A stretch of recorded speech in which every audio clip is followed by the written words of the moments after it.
जय Shivray. PM Svanidhi योजनेअंतर्गत आता हातगाडीवाले, फळभाजी विक्रेते आणि छोट्या व्यापाऱ्यांना मिळणार 30,000 रुपयांपर्यंतचं मोफत क्रेडिट कार्ड. हो, आणि हा खूप मोठा आणि ऐतिहासिक निर्णय आहे बरं का. नक्कीच. हा व्हिडिओ शेवटपर्यंत बघा, कारण मध्येच आपण एक महत्त्वाचा विषय आणि त्याची अत्यंत महत्त्वाची माहिती देणार आहोत, जी खूप उपयोगी पडेल. चला तर मग व्हिडिओ सुरू करूया. हो, सुरू करूया. गेल्या वेळी आपल्या व्हिडिओवर अनेकांनी कमेंट्समध्ये विचारलेलं की ह्या छोट्या व्यापाऱ्यांसाठी काही नवीन अपडेट आहे का. तर मंडळी, ही एक खूप भारी आणि जबर बातमी आहे. होय. आता माझ्या अनुभवानुसार सांगतो, म्हणजे जेव्हा आपण बघतो ना, रस्त्यावरच्या विक्रेत्यांना बँकेतून भांडवल मिळणं खूप अवघड असतं. पण आता ज्यांनी पूर्वी घेतलेल्या कर्जाची नियमित परतफेड केली आहे ना, जसं की वडापाव किंवा कपड्यांचे छोटे व्यापारी, त्यांनाच हे कार्ड दिलं जातंय. म्हणजे आधीचं कर्ज प्रामाणिकपणे फेडलं की नवीन कार्ड मिळतं. अगदी बरोबर. सविस्तर बघूया. मी याचे 3 क्विक फॅक्ट सांगतो. पहिलं म्हणजे सुरुवातीची लिमिट 10,000 रुपये असते, जी टप्प्याटप्प्याने 30,000 रुपयांपर्यंत वाढते. 10,000वरून थेट 30,000. हो. दुसरं म्हणजे 50 दिवसांपर्यंत खरेदीवर कोणतेही व्याज लागत नाही, पूर्णपणे इंटरेस्ट फ्री. आणि तिसरं, हे लाईफटाईम फ्री क्रेडिट कार्ड आहे. हे खरंच खूप भारी आहे.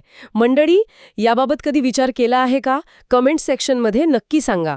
आणि हो, अशीच सरकारच्या योजनांची माहिती मिळवण्यासाठी आपल्या महायोजना YouTube चॅनलला आत्ताच सबस्क्राईब करा. नक्कीच. हे चॅनल तळागाळातील लोकांसाठी खूप उपयुक्त आहे. पण गंमत सांगू का, अनेकांना वाटतं क्रेडिट कार्ड म्हणजे व्याजाचा मोठा भुर्दंड. हा एक खूप मोठा गैरसमज आहे.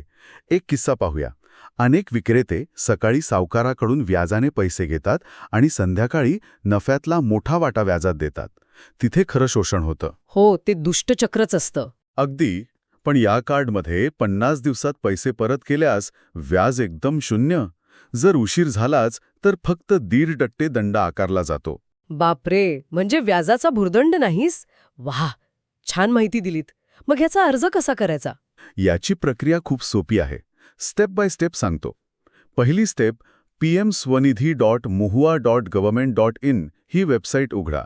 वेबसाईट उघडायची. दुसरी स्टेप, तिथे अप्लाय फॉर क्रेडिट कार्ड या पर्यायावर क्लिक करा. तिसरी स्टेप, मोबाईल नंबर टाकून OTP व्हेरीफाय करा. OTP व्हेरीफाय झाला की पुढे काय? चौथी स्टेप, आधार कार्डची माहिती द्या आणि येसवर क्लिक करा. आणि शेवटची 5वी स्टेप, तुमचं क्षेत्र शहरी की ग्रामीण ते निवडून SRN म्हणजेच सर्वे रेफरन्स नंबर किंवा LOR नंबर भरा. वा, ही टिप ऐकल्यानंतर हा अर्ज नक्कीच करायला हवा. तुमच्या गावात अशी समस्या आहे का? समस्या कमेंटमध्ये लिहा. होय, आणि चॅनलला सबस्क्राईब करायला नक्कीच सांगा. नक्कीच. तर आज आपण बघितलं की 30,000 रुपयांच्या मोफत कार्डमुळे छोट्या व्यापाऱ्यांना कसा फायदा होणार आहे. हे लक्षात ठेवलं तर पुढे मोठा फायदा होईल. होय. जाता जाता एक सांगेन, रस्त्यावर ऊन पावसात राबणाऱ्या छोट्या व्यापाऱ्यांसाठी हे कार्ड म्हणजे फक्त पैसा नाही, तर त्यांच्या प्रामाणिकपणाची पावती आहे. हे लक्षात ठेवा. अगदी मनाला भिडणारं वाक्य.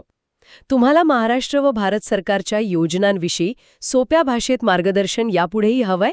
मग आपला महायोजना YouTube चॅनल तुमच्यासाठी आहे.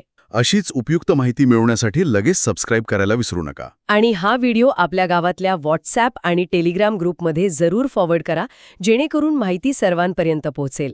आपणही कोणाची तरी मदत करून आशीर्वाद कमवा. नक्कीच. आज इथेच थांबूया. लवकरच भेटू पुढील भागात. धन्यवाद. जय शिवराय. जय महाराष्ट्र.